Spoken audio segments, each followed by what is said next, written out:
The year is 1916. Packard needs an engine to compete with Pierce-Arrow, Marmon, and Rolls-Royce. That's right, you heard that right. For those that have never heard of Packard, it's right up there with Rolls-Royce, and I would personally say that it's better than Rolls-Royce. But anyway, Packard needs to produce an engine to compete with those companies.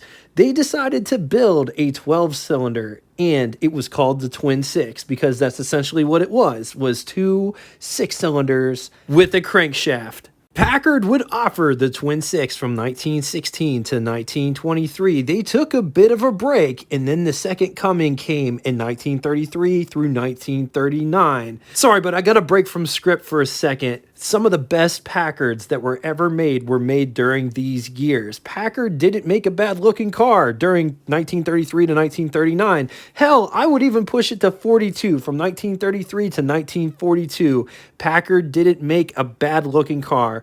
And all of the cars outside of that, especially the ones that I didn't really care about, like late 40s, early 50s, they are starting to grow on me to the point where Packard didn't make a bad-looking car. Just some look better than others. Packard made 3 versions of the Twin Six during that time. It's important to note Packard made some incredible engines during World War I as well as World War II. We are not going to talk about those today. They are going to get their own episode. Introduced in 1916, the Packard 424.1 cubic inch displacement V12, 6.9 liters, 60-degree V12, designed by Jesse Vincent.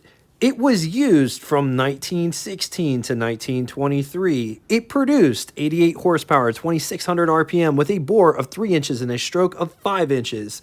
This engine was cast in 2 separate blocks, but for 1916, the cylinder head didn't come off. Solid valve lifters. To get to the water pump, you had to raise the engine up in the back. Normal oil pressure was anywhere between 20 to 30 psi. Rockers were eliminated with separate cam for each valve. All valves were located inboard of the cylinder block.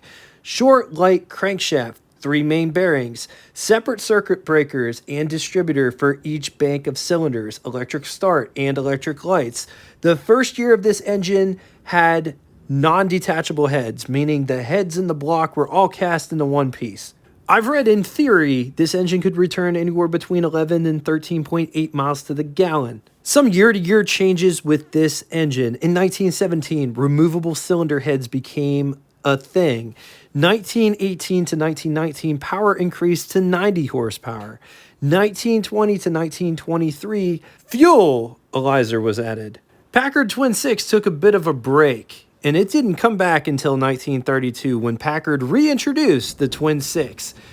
It would stay the name Twin Six until Packard renamed it 12 for a more in line with their other models, because they had the 6 and they had the 8, and they figured they'd have the 12 instead of the Twin Six. When they brought the Packard Twin Six back, they also made a completely new engine, 445.5 cubic inch displacement, flathead V12, 7.3 liters.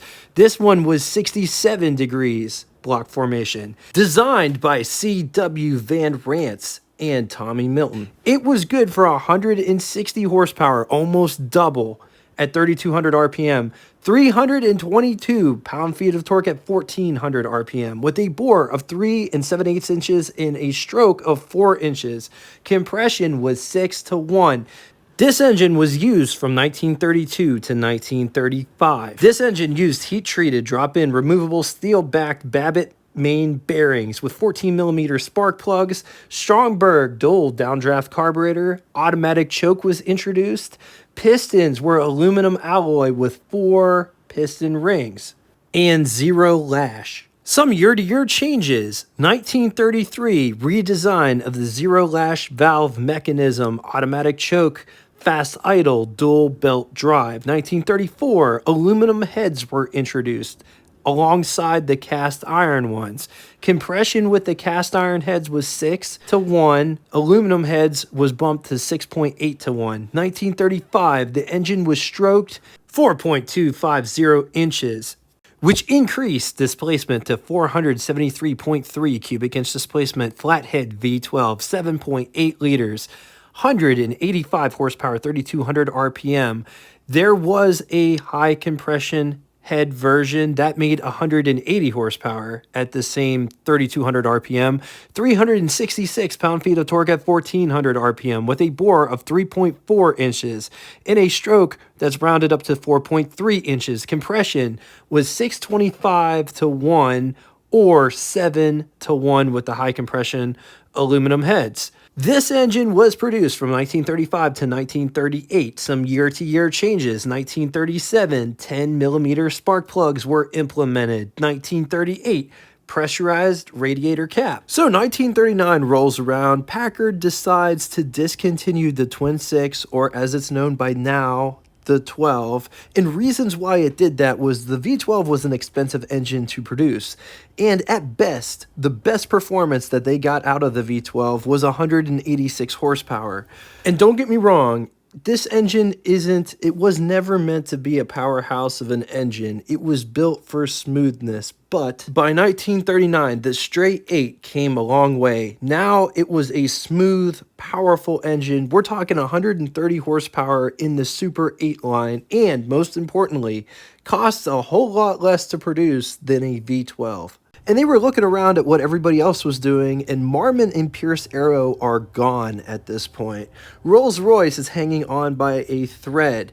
Cadillac gave up their V12 2 years prior. Lincoln would be the only American company to offer a V12 into the 40s. Also, please, if you've had a Packard Twin 6, share your experience in the comment section below. How does it stack up to the later Super 8s? Was it everything that you expected and more, or do you think the 12 was a bit overrated? All right, now it's time for Would You Rather. Only one scenario today. Would you rather have a Lincoln V12 or Packard V12 or Cadillac V12? I'm going to leave this here for a minute. If you need more time, feel free, pause the video. Now it's time for Name That Tune. First person to give both the name of the band and song title correctly in the comment section below will have their comment pinned to the top of it. If you'd like to get in touch with me, maybe you have a car that you would like to review. I'm in the Western Pennsylvania region, so if you're around me, shoot me an email. Send me a comment. Check out our Facebook group that correlates with this YouTube channel. All of that information will be linked in the description below. Just know I appreciate all of the support, and until next time. Oh yeah, before we go, special thanks to Mark Chandler for giving me the Packard Bible. That's what I'm calling it. I don't know what the real name of the book is, but that's where I got majority of this information. And if you have a Packard, I can't recommend that book enough. That thing has everything that you could ever want. Thank you so much again, Mark Chandler. Until next time, toodle!